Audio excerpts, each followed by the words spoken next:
ഈശോ മിശിഹായിക്ക് സ്തുതിയായിരിക്കട്ടെ. ഇന്ന് തിരുസഭ മാതാവ് വിശുദ്ധ ബർണബാസ് അപ്പോസ്തലൻ്റെ തിരുനാൾ സന്തോഷത്തോടെ കൊണ്ടാടുകയാണ്. ഇന്ന് നമ്മൾ ധ്യാനിക്കുന്നത് വിശുദ്ധ മത്തായിയുടെ വിശുദ്ധ സുവിശേഷം 5-ാം അധ്യായം 13 മുതൽ 16 വരെയുള്ള വാക്യങ്ങളാണ്.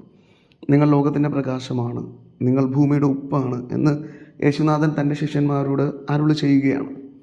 ക്രിസ്തു തൻ്റെ ശിഷ്യത്വത്തിലേക്ക് ഓരോരുത്തരെയും വിളിച്ചിരിക്കുന്നത് അവർക്ക് വേണ്ടി ജീവിക്കാനല്ല, മറിച്ച് ക്രിസ്തുവിന് വേണ്ടിയും ക്രിസ്തു സ്നേഹിച്ചിരുന്നവർക്ക് വേണ്ടിയും ജീവിക്കാനാണ്. അവൻ സ്നേഹിച്ചിരുന്നവർ എന്ന് പറയുമ്പോൾ ഈ ലോകം മുഴുവൻ്റെ നന്മയ്ക്കും വേണ്ടി ജീവിക്കാനാണ് എന്നാണ് അതിൻ്റെ അർത്ഥം.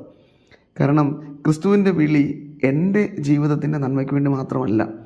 ഞാൻ എൻ്റെ ജീവിതത്തെ ക്രിസ്തുവിന് വേണ്ടി സമർപ്പിക്കുമ്പോൾ ഞാൻ എന്നെ തന്നെ ഇല്ലാതാക്കിക്കൊണ്ട് അവരനു വേണ്ടി ബലിയായി തീരാനുള്ള ഒരു വിളിയാണ്.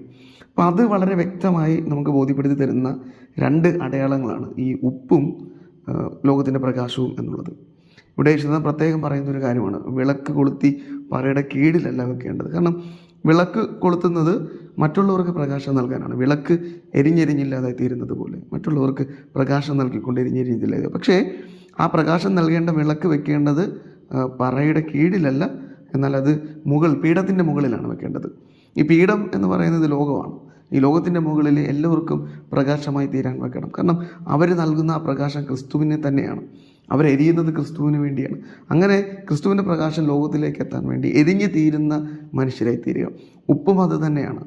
ഭക്ഷണ പദാർത്ഥങ്ങൾക്ക് രുചി പകരാനും കേടുകൂടാതെ സംരക്ഷിക്കാനും ഉപയോഗിച്ചിരുന്ന ഉപ്പ് സ്വയം അലിഞ്ഞില്ലാതായി തീരുമ്പോൾ അവരന് വേണ്ടി മുറിയപ്പെടുന്ന ജീവിതത്തിൻ്റെ അല്ലെങ്കിൽ ബലിയാക്കപ്പെടുന്ന ജീവിതത്തിൻ്റെ സൂചനയെ മാറുന്നു. ഇത് ക്രിസ്തു തന്നെ ഓരോരുത്തർക്കും സ്വയം ഒരു മാതൃകയെ നൽകുന്നതാണ്. അവൻ ഇല്ലാതായി തീർന്നു മറ്റുള്ളവർക്ക് നന്മയായി മാറിയതുപോലെ അവൻ്റെ ശിഷ്യന്മാരും അങ്ങനെ തന്നെ മാറണം. അപ്പോൾ ഇന്ന് നമ്മൾ ധ്യാനിക്കുന്ന വിശുദ്ധ ബർണബാസ് അപ്പോസ്തലൻ്റെ ജീവിതം. അദ്ദേഹം തനിക്കുണ്ടായിരുന്ന സ്വത്തുവകകൾ മുഴുവനും വിറ്റ് അപ്പോസ്തലന്മാരുടെ കാൽക്കൽ സമർപ്പിച്ചുകൊണ്ട് ക്രിസ്തുവിനെ സ്വീകരിച്ചൊരു വ്യക്തിയാണ്. അക്ഷരാർത്ഥത്തിൽ അദ്ദേഹം ലോകത്തിൻ്റെ ഉപ്പും ഭൂമിയുടെ പ്രകാശവുമായി മാറുകയായിരുന്നു. കാരണം തനിക്കുണ്ടായിരുന്നത്, തനിക്ക് വേണ്ടി ജീവിക്കേണ്ടതെല്ലാം അപ്പോസ്തലന്മാരുടെ കാൽക്കീഴിൽ സമർപ്പിച്ചുകൊണ്ട് ക്രിസ്തുവിൻ്റെ പ്രേക്ഷിത വേലയ്ക്ക് വേണ്ടി ഇറങ്ങിത്തിരിക്കുകയാണ്. അദ്ദേഹം പൗലോസ് അപ്പോസ്തലൻ്റെ പ്രേക്ഷിത യാത്രയിൽ ഒരു സഹയാത്രികനായിരുന്നു.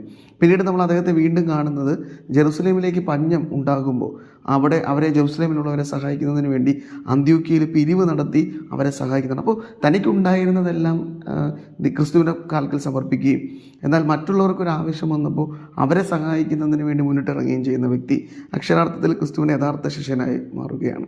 അപ്പോൾ തനിക്ക് വേണ്ടി ജീവിക്കുക എന്നുള്ളത്, അവരന് വേണ്ടി ജീവിക്കാൻ സാധിക്കുക എന്നുള്ളത്. അങ്ങനെ അപ്പോസ്തലൻ അവരെ ഭൗതികമായി സഹായിച്ചൊരു ആൾ മാത്രമല്ല, അവരെ ആധ്യാത്മികമായും ക്രിസ്തുവിൻ്റെ ജീവിതത്തിലേക്ക് നയിച്ച ഒരു വ്യക്തിയാണ്. പ്രേക്ഷിത യാത്രകളിലൂടെ ക്രിസ്തുവിൻ്റെ ജീവിതത്തെയും സുവിശേഷത്തെയും ലോകത്തിലേക്ക് എത്തിക്കാൻ അദ്ദേഹം സഹായമായിരുന്നു. അപ്പോൾ ഇദ്ദേഹത്തിൻ്റെ ജീവിതം നമുക്കൊരു മാതൃകയാണ്. ക്രിസ്തു പഠിപ്പിച്ചതുപോലെ മറ്റുള്ളവർക്ക് വേണ്ടി ക്രിസ്തുവിൻ്റെ സാക്ഷിയായി തീരാൻ, അവരെ സഹായിക്കുന്നതിന് വേണ്ടി ജീവിതത്തെ തന്നെ സമർപ്പിക്കാൻ, ആ ഒരു കൃപയ്ക്ക് വേണ്ടി നമുക്ക് പ്രാർത്ഥിക്കാം. യേശുനാഥൻ അതിനെ നമ്മെ സഹായിക്കട്ടെ. ആമേൻ.